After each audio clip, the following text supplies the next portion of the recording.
Olá, olá a todos. Como Marcela llamó, soy gerente de arquitectura de soluciones y esto es casi todo mi portuñol. Entonces voy a cambiar para inglés. Muy bien, ustedes no van a sufrir mucho con mi portuñol. I've been to Amazon a little more than 4 years, and most of this time I've working with customers in commercial, in public sector, with partners, and most of the time working to help them make this journey, make the journey of DevOps. We are going to see more what that means and if there is an end to it. And also before that, I used to work in something that was not called DevOps at the time, but I take roles like release engineer, deployment engineer, and nowadays there is another name for this also. It's called site reliability engineer. Most of them are based in aspects of what we call here as DevOps. This is our agenda. So why Amazon, or why DevOps? We are going to see how Amazon did this journey more than 10 years ago, and how Amazon is still doing that. I'm going to invite Luis Fernando here to share the journey that Universidade Distrital is doing. A quick demo about our tooling, about what AWS has for tooling to help you in this journey, and quick tips about how to start the journey. So here we are talking, why DevOps? Now, why we are here to talk about DevOps? Because speed matters. Every one of us, our kids, our customers, our partners, everybody is talking about how can we do things faster. I see my kids, when something gets bad in their tablet, usually they click refresh, expecting that something good happens after something bad happened. You know, we are always hitting refresh because we expected that things go good, even if it does not make sense. So to hit refresh just after a bad thing happened. So we are always looking for agility. Nowadays, it's not reasonable anymore to make release cycles of 1 year, of 6 months. Even monthly, in some cases, is not enough anymore. And why? Well, why the industry, why the enterprise, why the universities, the government would like to do that? Because they need to reduce the cost of the technology that they are using today. Everybody is looking to reduce cost. This is one of the main goals of IT executives today. But also, they like to reduce cost. Sometimes it does not make sense, isn't it? They like to reduce costs, but also improve agility, improve innovation, bring more value to the business. And DevOps is an answer that, it's not a real answer, but it's a way that we can address these two main goals in the industry today. This is how we see the needs of IT executive today. So the industry would like to have more innovation and help the business, delivering more support. When I say support, it's helping our customer do their job better. And most of the time, right now, we spend on infrastructure and support in the business. Very few in innovation. Then some companies start to move into the cloud. And moving to the cloud means less time spending managing your infrastructure, less time doing things that you can rely, we can deliver to other companies to do that to you. And some of them will do this way better than you. And then these companies start spending more time or investing more time supporting the business, but also they release some time to invest in innovation. And the last part is our main goal, is our El Dorado, is where we are going to invest very few time in infrastructure because we are automating a lot, and less time in support because we are automating a lot. Our responses are automated, our alerts are automated, our actions are automated. So less time in support means more time investing, innovating. This is a report that Puppet, who knows what's Puppet? A few hands. Puppet is a company that has a tool called Puppet that helps automate configuration. So you have a template, you have a tool that automates how you prepare machines, prepare software in a templated way. So they were one of the first that did that, and they bring some of these concepts, infrastructure as a code. And then they, for years, they are releasing this report. And this report is very, very cool because they do this with their customers. And the numbers are pretty interesting. So companies that implement DevOps have 30 times more frequent deployment. What that means? It means features, means customers receiving updates of your solution, things that they need, things that they are asking you to implement. So DevOps means 30 times more. But also, the time between deployments is way faster. So you can spend more time. We spend less time releasing things to our customer. But these numbers are good, but I like for to see here. DevOps, automating things, changing culture, implementing practice means less failures. So 60 times less failures for your customer. Your customer to see less downtime, less outages. 21% of unplanned, how many of us are working in something that's on fire on our daily basis? People that automate things spend less time working on things that was not planned. And also, this release time for innovation. You have way more time to implement new features and deliver value to your customers, to your users. When we think about Amazon, or in fact AWS here, it's not just about the numbers that you are seeing here, features and services released. It's about how we are accelerating that, how we are delivering more value to the customers over the time. So I told you, I joined Amazon 4 years ago. So we are like here. By that time, right now we have, if you click in our console, we have more than 150, almost 160 new services. Services that are granular enough for you to work. When I joined Amazon, it was less than 50. So we are delivering more services, and we are delivering more, we're delivering more features.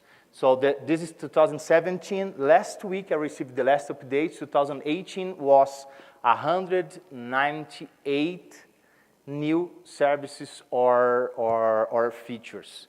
So that means that we are accelerating the delivery because we are automating and implementing this because our customers value that velocity. What that means also in numbers in terms of Amazon. So Amazon, how many of you was in the Mauricio Munoz presentation?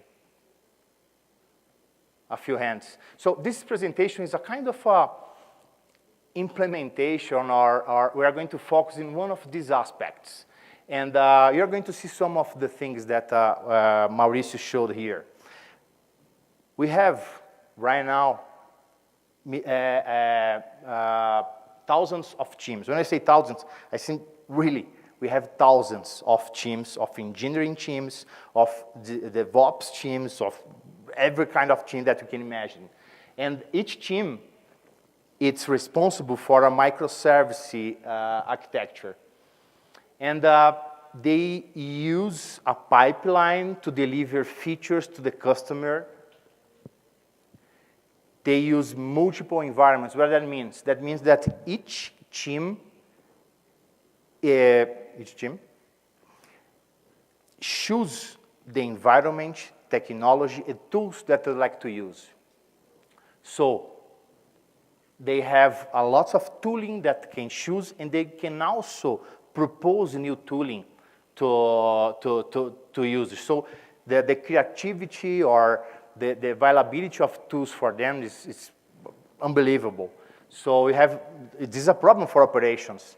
So, but at Amazon we have multiple environments. And we have different types of deployments. We have Windows, we have Linux, we have Python, PHP, we have Rust, Node.js, different kinds of database. Each team chooses their own tooling, so different times also of deployments.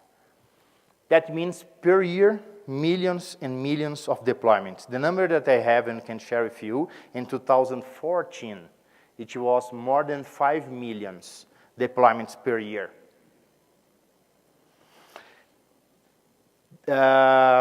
So how AWS, why AWS was trying to do with this? What we achieved doing this way? So we are looking to have more innovation, deliver more value to our customers.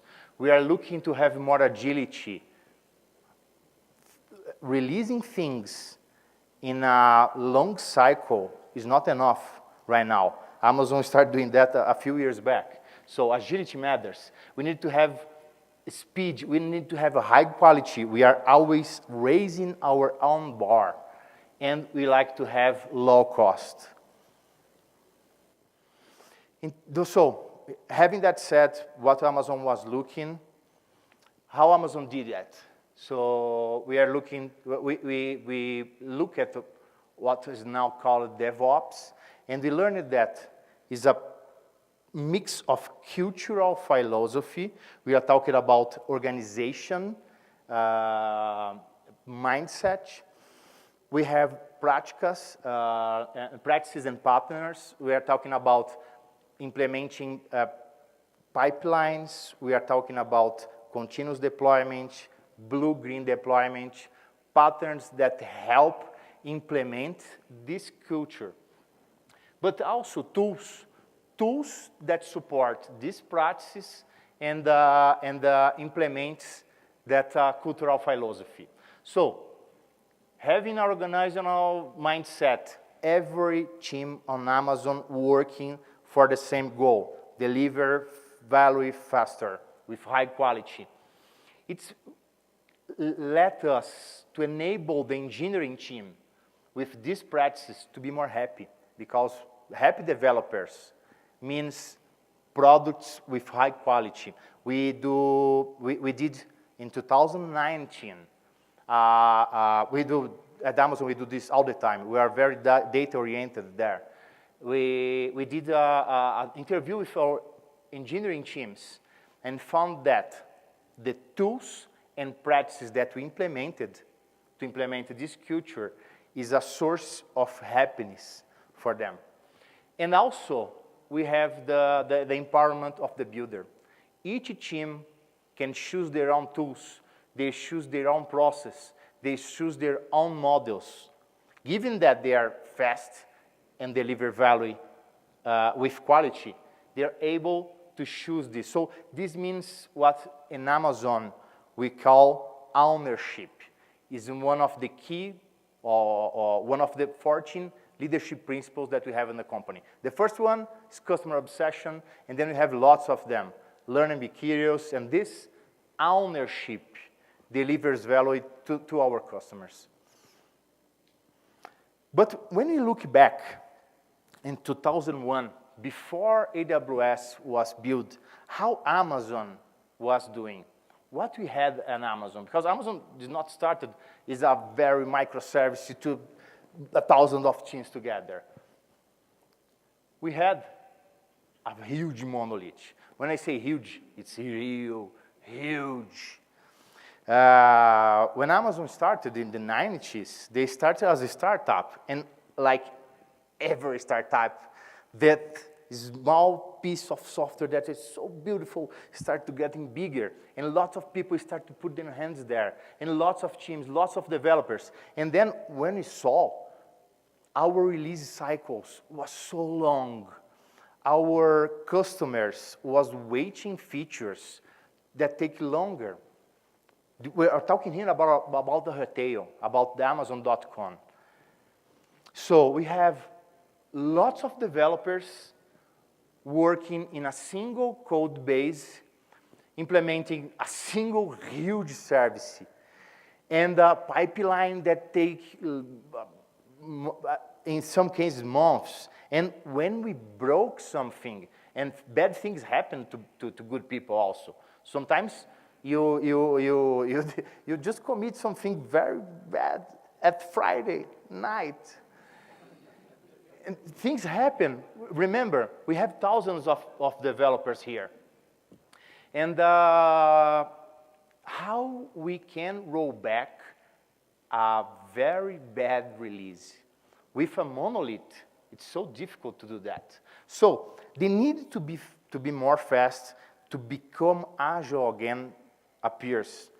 The problem was we had a huge e-commerce platform serving customers around the world. How can we go back to our mentality of startup again? How can we be fast again? How can we recover that, I can say that, the happiness that developers had by that time. So we look to our teams. This was in 2001. And we looked to our teams and saw that we can break process down. And breaking process down, we start to figure out who are the teams supporting each one of this process. Process could also be called products. And these products work together. So looking to them, we start to identify who were who are responsible for each of this process, and then we identify the people that were working with them. And then we get each one of these small process, small projects, small products, and starts to think about them, about small teams that could again moving faster, teams that would recover the startup meaning in each of these teams. Then these teams of developers start to building small services. Each one of the service, inventory, logistics, search, each one of these teams, we look to them, it starts to build development team very focused for them. And then we build microservices. And then each one of the customers starting using them. When we look to that, by that time, we learned that our team started to be more customer obsessed, one of our teams. And that microservices approach means that we have customers inside Amazon. So each team, the search team, need to use something for the listing team. The listing team need to use something from the customer team. And the customer team use something for the supplier team. So each one of these services starting to work together. And each one is a customer of each one. Not just the final customer, the final user, but also each of these teams. So again, we recover the customer obsession mood. This team take ownership. Ownership for what? Ownership for everything. They are accountable for everything that happened there. They collect requirement, they develop, they deploy. Bad things happen to good people. They are accountable for that also. But these two things that we are looking to have again. Freedom to innovate. I don't like to use Java for everything. Java is good for this, Java is good for that, but not for my case. I like to use Node.js because I like Node. I'm a JavaScript guy. So I like to have the freedom to do that. But it also brings the agility that we are looking for. And there's something that happened by that time. We learned that we are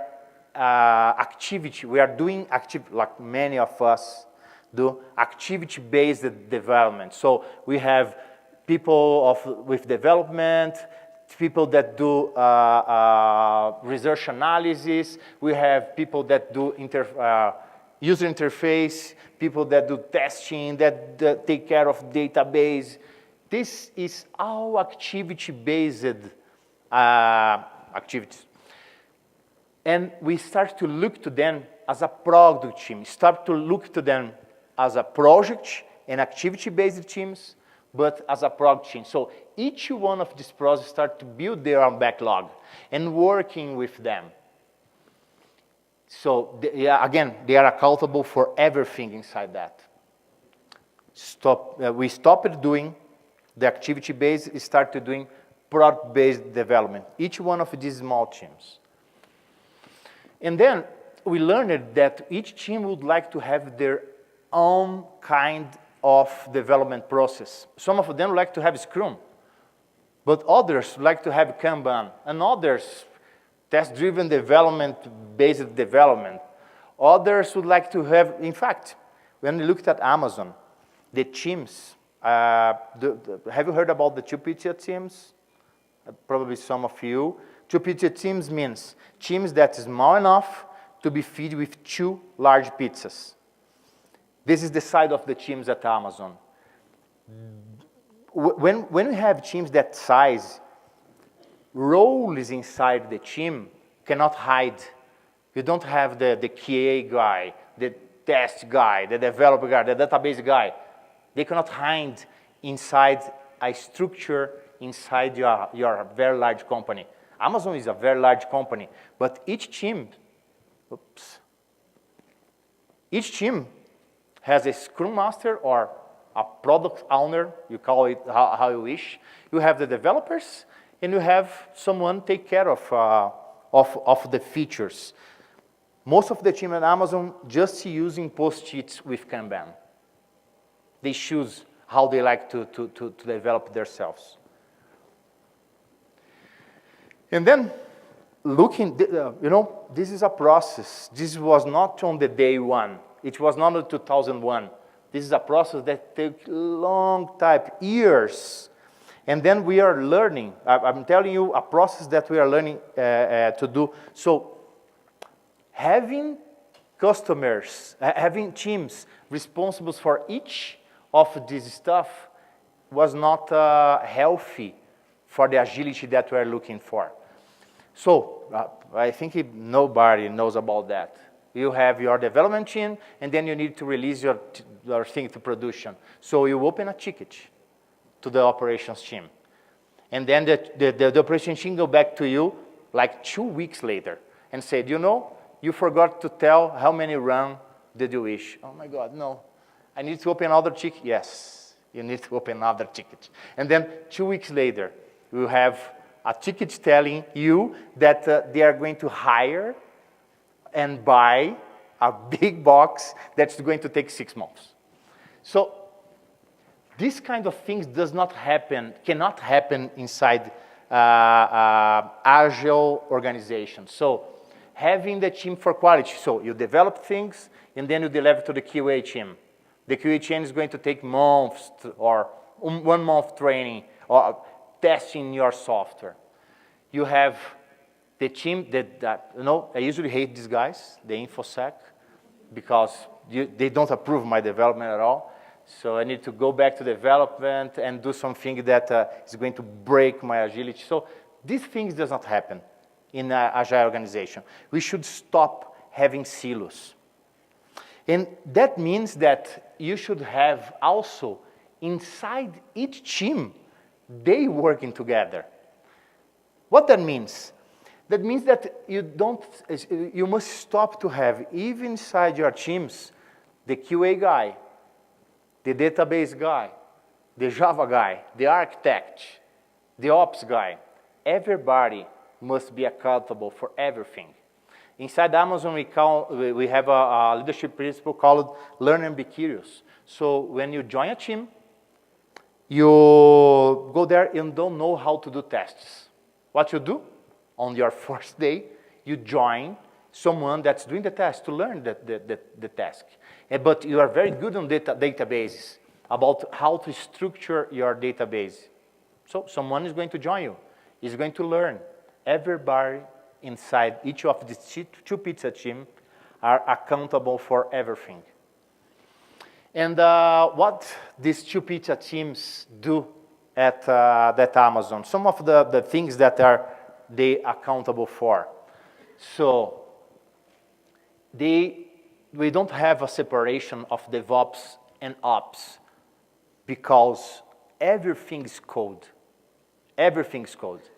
All our infrastructure code. So if your infrastructure is code, they are committable, they are versionable, they are testable. So the team that develops the feature also develops the infrastructure. So you write your application and your infrastructure. Everybody review code. I cannot reemphasize this enough. I'm not talking about code links, stuff, things that automate. I'm talking about sitting with each other and see their code, see the quality of it, and delivering your time to your peer, teaching them a better way to do that. Because quality here matters. I don't have time to do that. But if you don't have time, your bad code is going to be released to production. So you need to spend time helping others in reviewing your code. By the time, you are going to learn how to do this faster. So you have tests embedded in your release process. Everybody is able to, not just the DBA, everybody must be able to create queries. Everybody must be able to create a pipeline, a deploy and delivery pipeline, and must fine-tune it. There is a thing that a leadership principle that we call at Amazon, call it bias for action. What that means? In general terms, if you see something, act. Sometimes you say in the security part, if you see something, say something. Especially in the United States, they have this in the airports. At Amazon, if you see something, act. Don't raise your hand, act.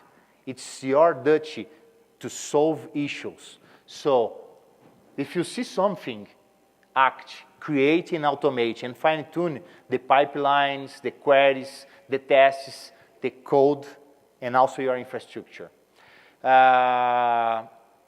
Apply security, and this is so important in a development environment, so the monitoreo. You must check everything, not for yourself, but for all your team.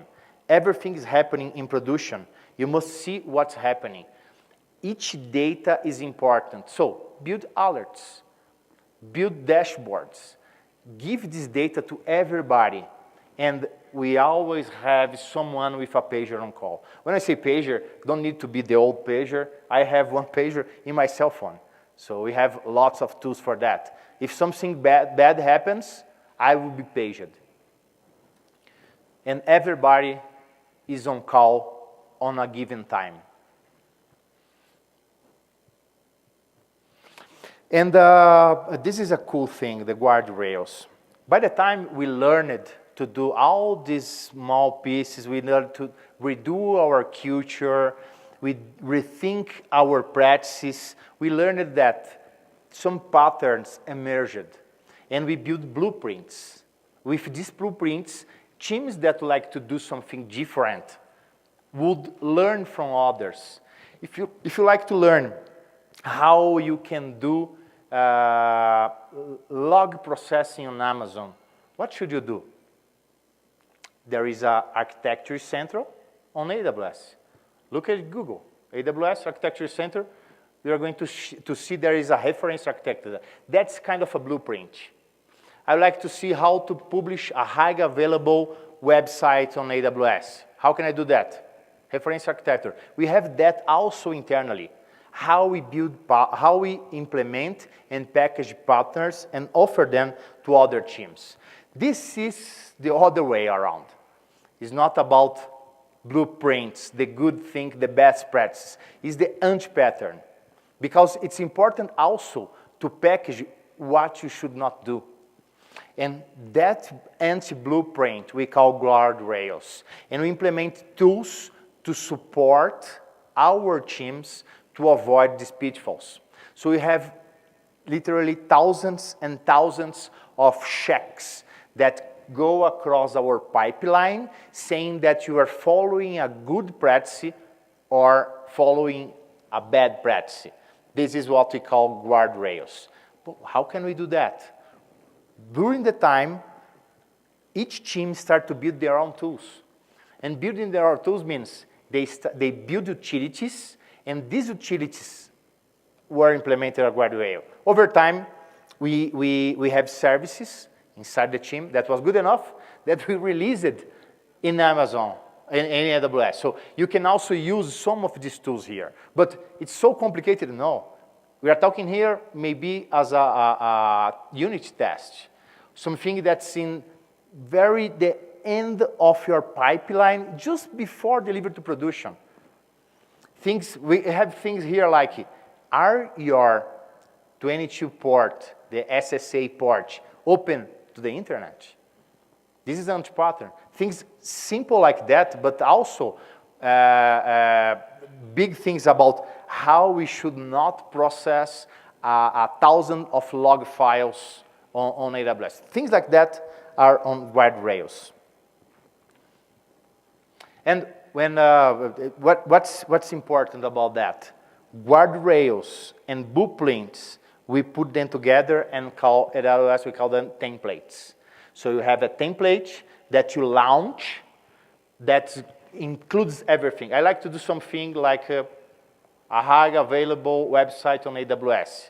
What's the best practice and what's the bad practice on that? That we call templates. And then we invested time with what we learned to share what we learned, to share these patterns and anti-patterns with everybody, with our teams, and over time to our customers. That means that each of these utilities over time become some of the services that you see now. So, for example, we learned that we like to check logs about something that was not good at the log files. Something that artificial intelligence would find a bad pattern and then could help. This is called Amazon Messy. It's help you find patterns in your log files to check if you are releasing valuable data to the internet. We also have how you can share parameters between teams in a secret and a secure way. We can do that with key management system. So most of these utilities here came from our customers as a need for the customer, or utilities that we build inside. Most of these tools in the packaging delivery we did inside Amazon with what we learned. In 2009, we built something called pipelines. There is a way that you can get your code to the production in an automated way, doing all the guardrail checks. This turns to be what we call here as a pipeline, code pipeline. Also, we like to commit code. This is code commit. I like to automatically build the system, automatically build by my Java package as a jar file or a ER file, or I like to build my node as an NPM, or maybe package my Python code inside a Python package. Everything could happen here. So each of these tools started or internally at Amazon or a request for customers. Here we have CloudWatch. How can I build a very scalable log analysis at Amazon? It's called CloudWatch. Everything that happened in each of our services are fed in a database, and you can build alerts from that. So each of these services helps us to be more agile, and also help all of this is all available now for you. Some of them was just released at reInvent. Having that said, I'd like to invite Luis Fernando to share with you how Universidad Distrital use some of these practices, use some of this culture, and also how they mix them together using partner tools, Amazon tools, to be more fast and serving their students and internal team. Él debe escribir materias a principio de semestre y le dan plazo 5 días para que las escriba. Pero él sabe que la primera hora del primer día se van a agotar los cupos. ¿Qué haríamos nosotros si estuviéramos en esa situación? ¿Esperaríamos el cuarto o el quinto día para realizar la inscripción? Seguro no. Y eso mismo piensan los 27.000 estudiantes de la Universidad Distrital. Ellos quieren escribir el primer día, la primera hora, en el primer minuto y en el primer segundo. Y eso presenta un gran desafío para la Universidad Distrital y es un verdadero caso de estudio en lo que se refiere a la alta concurrencia. Y esto lo sufren todas las universidades, ¿no? Pero entonces, ¿cómo hemos abordado esta problemática? Inicialmente, las inscripciones se hacían presenciales, era un caos, los estudiantes hacían fila al frente de la universidad de la noche anterior para el otro día a las 8 de la mañana poder inscribir sus materias. Parecía como un concierto de rock, todos los muchachos durmiendo en el piso. Ya luego, con el tiempo, pues la oficina asesora de sistemas adquirió un servidor. Y este servidor lo tratábamos como una mascota. Todos los días íbamos a mirar cómo estaba, si tenía frío, si tenía calor. Hasta le teníamos un nombre. Y en su momento sirvió, pero con el tiempo empezó a quedarse corto debido a la alta demanda y a la población creciente estudiantil. Entonces luego se compró una infraestructura más grande, un Blade Center IBM con muchas cuchillas, muchos discos duros, mucha memoria RAM y mucha CPU.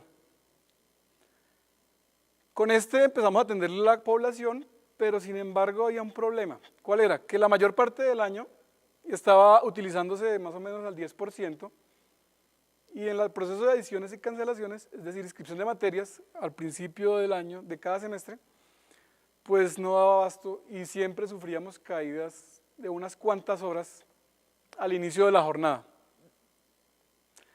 Entonces dijimos, ¿qué hacemos? Invertimos unos cuantos miles de millones de dólares en más infraestructura para atender 1 o 2 días al año.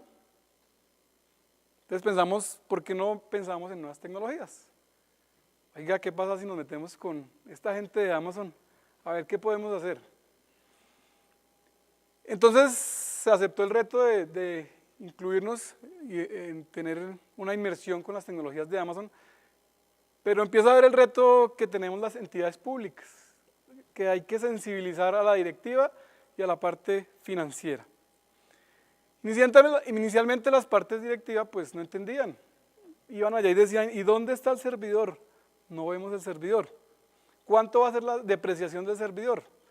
Querían ver el metal, la parte física y etérea. Imagino que en todas las entidades públicas sucede lo mismo. Lo mismo sucedió con el área financiera. Ellos fue complicado pagar una factura de Amazon. Alguna vez pasamos la factura y le hicieron descuento de parafiscales y todo eso, y cuando fuimos a pagar, se vio allá que se había pagado solamente una parte de la factura, y aparecía un letrero en la consola que decía, su cuenta va a ser cerrada. Afortunadamente, las personas de Amazon nos ayudaron y se pudo pagar unos meses después. Entonces, ya después de sensibilizar al área administrativa y la financiera, decidieron darnos una tarjeta de crédito con un jugoso presupuesto de $1,500. Y con eso empezamos a trabajar. Partner, ni pensarlo. ¿Qué partner va a trabajar por $1,500? Entonces nos toca a nosotros mismos trabajar. Y esto se hizo. Atacamos dos frentes. El primer frente, el frente de la integración continua. Como se empezó a contratar personal, habían muchos desarrolladores y necesitábamos hacer liberaciones más rápido. Inicialmente las hacíamos con FTP, subiendo archivo por archivo, y en un archivo Excel, decíamos, Excel no, una hoja de cálculo para no decir marcas, ahí almacenábamos nosotros qué archivos debían subirse al servidor. Una tarea bastante dispendiosa. Entonces hacían liberaciones por ahí cada semana, si estábamos con suerte. ¿Qué hicimos? GitHub, repositorios, sistema de control de versiones GitHub. Sin embargo, pues era complicado montar el servidor en algún lado porque tocaba instalarlo como lo necesitábamos, montarle los archivos, y cualquier cambio que teníamos que hacer era complicado.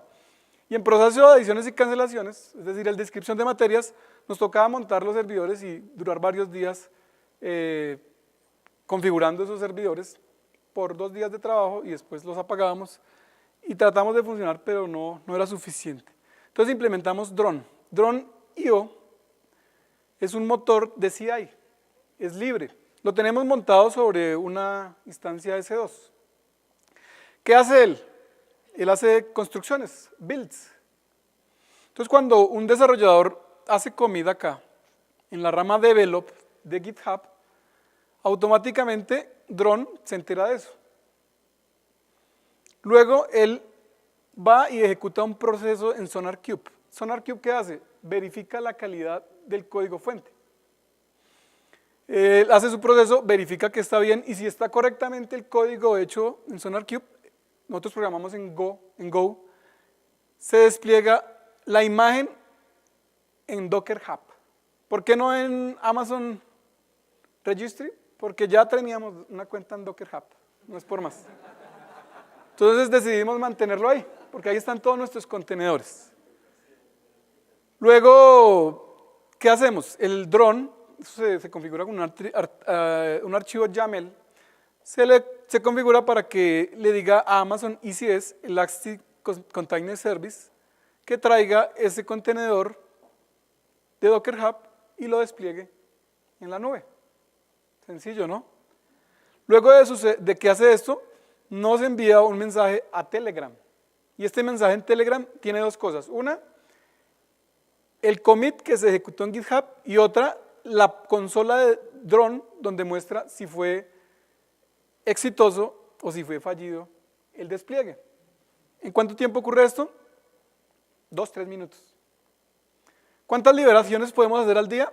En pruebas, unas 200, porque tenemos eso montado sobre una máquina T2 micro, que estábamos en pruebas ya, podríamos hacer muchos más. ¿Cuántas en producción?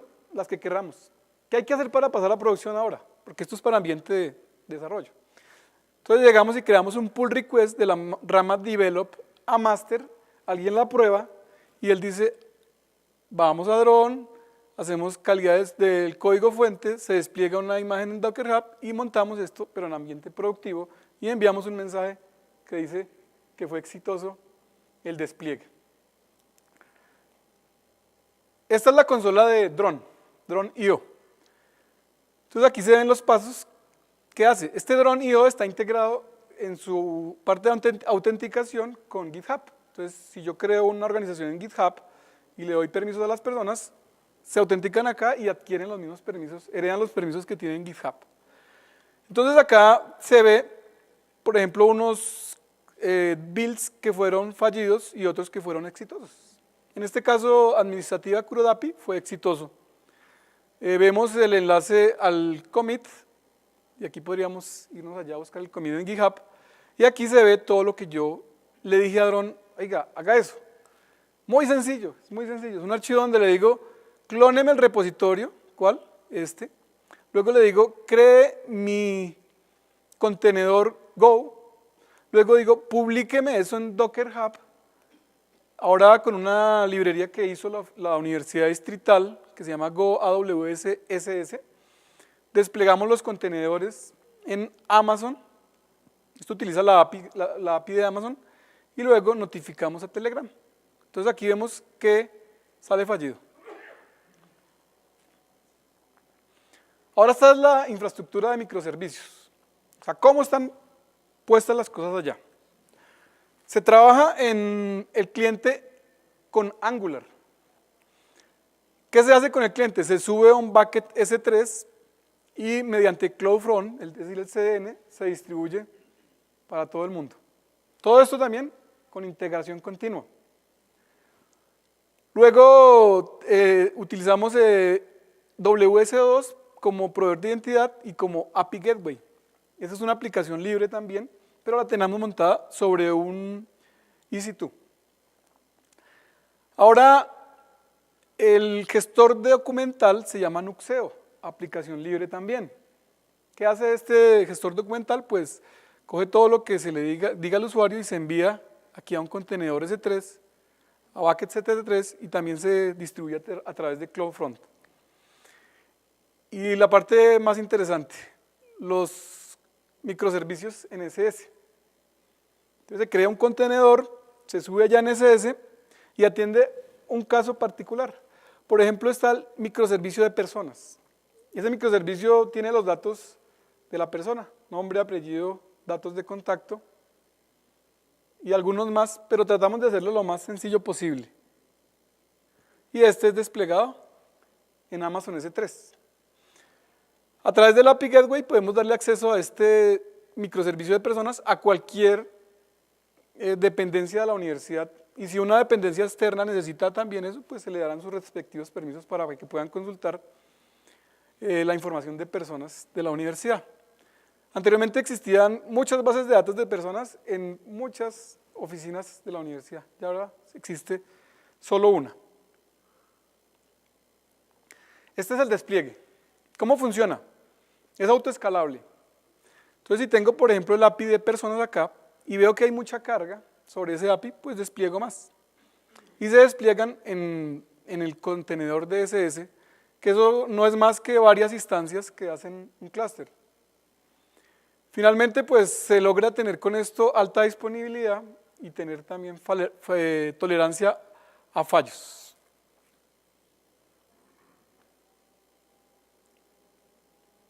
Muy bonita esta gráfica. Aquí muestran un proceso de inscripciones o de adiciones y cancelaciones cuando teníamos la infraestructura local. ¿Qué sucedía en ese tiempo?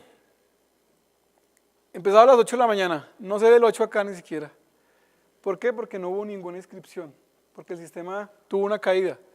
A las 8 nos recuperamos, a las 10 se hicieron 48, a las 11.673, a las 12 nos caímos otra vez, a la 1 subimos. Eso sucedía, ¿por qué? Por falta de recursos. Ahora, con el proceso de inscripción de asignaturas implementado en Amazon, autoescalable, que ya lo tuvimos la semana pasada, desplegamos 16 máquinas, bases de datos grandísimas, no hay que restringir usuarios, no hay que ponerles pico y placa, que alguna vez hicimos eso, decirles, no, es que primero las mujeres, después los hombres, primero los que están mal, después los que están bien, y eso era un problema de infraestructura. Entonces vemos unas curvas hermosas. ¿Sí? Actualmente ya llegamos a un valor mucho más alto que este, porque hemos optimizado más la infraestructura que tenemos en la nube. La Oficina Asesora de Sistemas se ha encargado de luchar para lograr esto, con recursos propios, sin tener partners. Ya tenemos convenios con Amazon para AWS Academy, hay personas certificadas en la universidad. Y pues si cualquiera quiere ir a visitar la universidad, a que le mostremos más a fondo esto, pues con mucho gusto puede ir. Hay muchas cosas que decir de esto, pero me dieron solo 10 minuticos. Le agradecemos mucho, mucho a los directores que han estado en la Oficina Asesora de Sistemas en los últimos años, a Beatriz Jaramillo, Carlos Montenegro y Paulo Coronado, y al equipo de desarrollo de la Oficina Asesora de Sistemas, el Team OAS. Muchas gracias por su atención. Muchas gracias, Luis Fernando.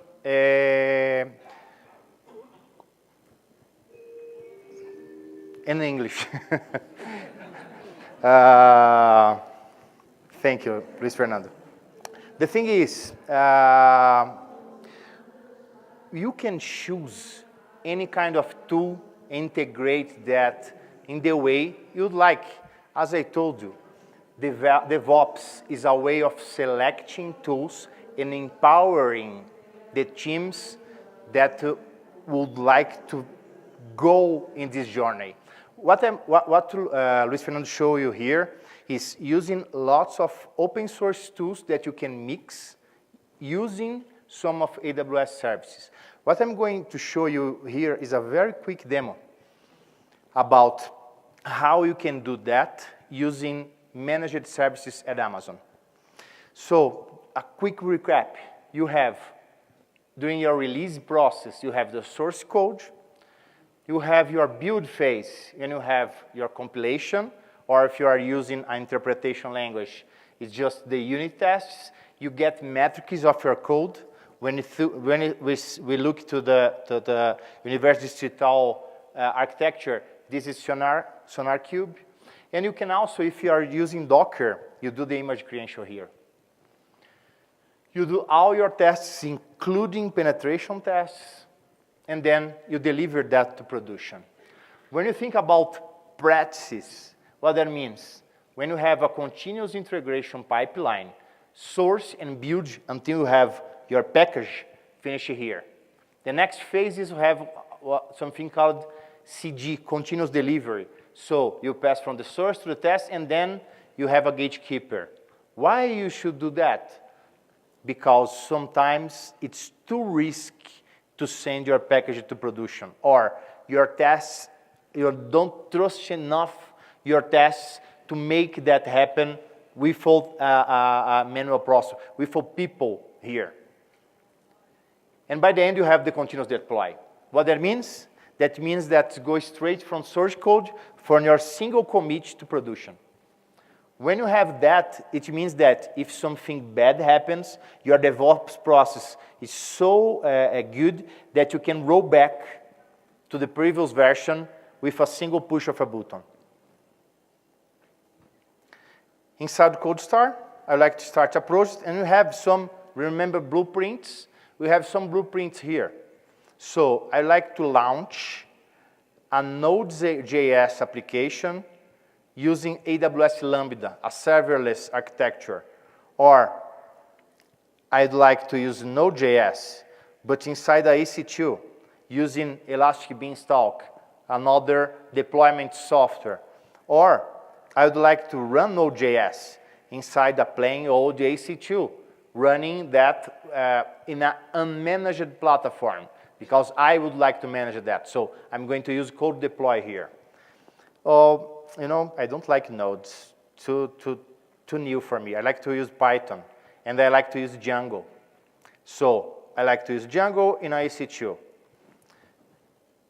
WWS Summit. I like to use code commit, but I could use GitHub here. Do you remember? It's a matter of choice. It's empower your developers. Here you have your pipeline from source to production, and the tools that's going to be used at Amazon. If I like to use a key pair to access, to SSH to my software, I use them. If not, I need to have a key pair. In that case, let's go back to Virginia because my key pair is there.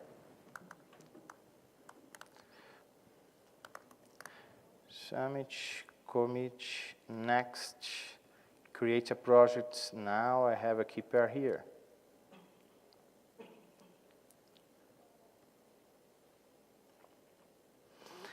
I like to use what kind of IGA I would like to use. I like to use AWS Web IGA, or I'd like to use straight command line because I use Sublime, Atom, anything that I like to use inside my tool. Or I like to export this and connect my Eclipse tools to the platform, or Visual Studio. Oh, but I use IntelliJ. It's okay, you can connect with command line tools. So let's use Cloud9 because it's embedded on Amazon. Let's use T2 Micro as a production environment. Everything is being built for me. After a couple of minutes, we are going to see something like this.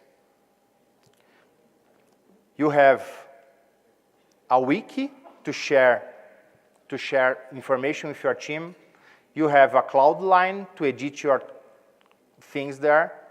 You have a URL to access your software already deployed here. You have your pipeline, source, build, and deploy. You have CloudWatch checking your environment already built for you about how is my CPU utilization. I like to check my memory. Just go to the CloudWatch details and build your dashboard for memory.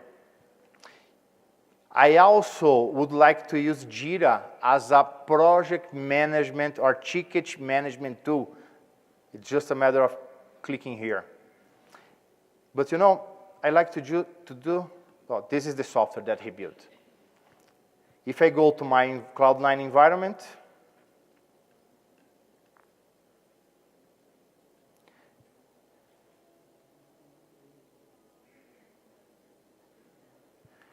what's Cloud9 do that's cool? If he sees that's no developer using your environment, he turns it down. If he turns it down, you're not paying for this.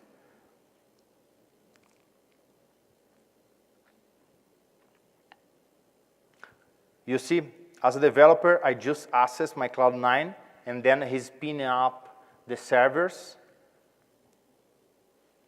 and I can connect it there. We are out of time, so I'm going to show you also how to do that using command line. I connect this with my Git. I can use VI.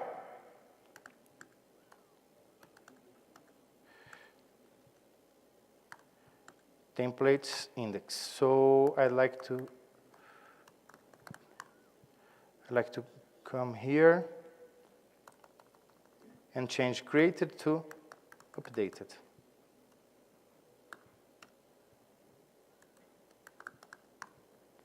And then I'm going to commit my code, updated code. And then I'm going to push this to production. Not to production, I'm pushing this to my repository. And then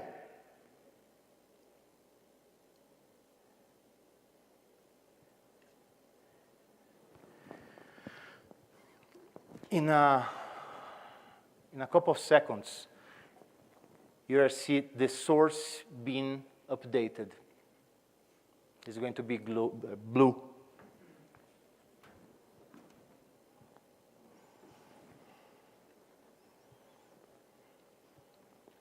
Here, for just to see, this is the Cloud9.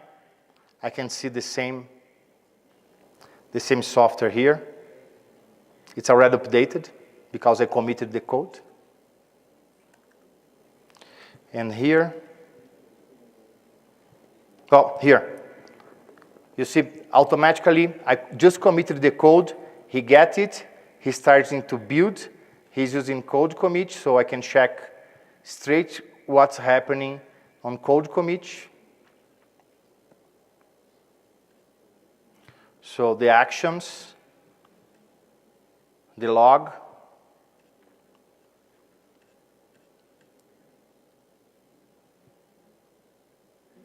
and as soon as he stops building, he's going to deploy the code to production.